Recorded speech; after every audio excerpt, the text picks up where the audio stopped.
If you are determined to employ some sort of tutoring help to get your SAT or ACT scores higher, uh, that is a personal decision, of course. But I always say the most important thing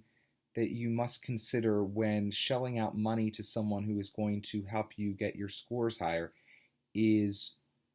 are you going to be the sole focus of that person's attention the entire time you are paying that person? And what that essentially means implicitly is get a tutor that's going to focus on you one on one. I really believe very strongly that group SAT prep is a waste of money, because even if you're in a group of three people,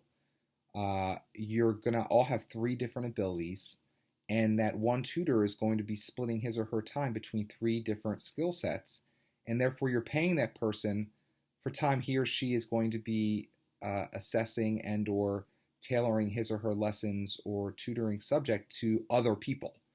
So even though group tutoring is much cheaper than one-on-one tutoring most of the time, I think it's pretty much of a bad investment. You need a tutor in the first place, most likely, because after years of being in a group, i.e., in the classroom, you're not scoring where you want to be scoring on the SAT or the ACT if you're doing ACT prep. So why not switch it up a little bit, and instead of doing group mimicking a classroom setting tutoring, do one-on-one tutoring where you're going to be the sole focus of that tutor for the entire time you are paying him or her, whether it be half an hour sessions, Skype sessions, hour-long sessions, 2-hour-long sessions, face-to-face, in-person sessions, whatever it may be. At least you are the sole focus of that tutor the entire time if you are doing one-on-one tutoring. And if the tutoring doesn't go as you had hoped, that tutor can't use as an excuse, or you can't use as an excuse, well,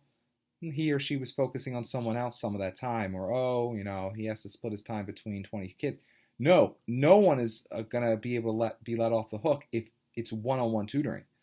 And again, it's going to usually cost more, but at least that way, that tutor, if he or she is any good, is going to be really focusing on your strengths and weaknesses during the entire length of your sessions, giving you homework that is completely tailored to your needs.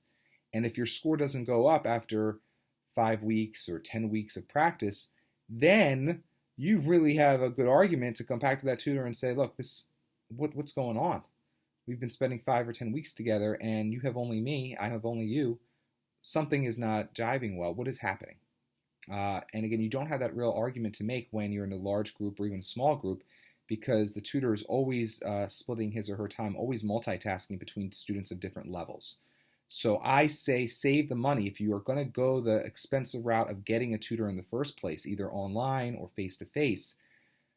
might as well spend the money to get a one-on-one tutor, and get personalized attention, who is going to really focus, or she or he is going to really focus on your needs and getting your scores up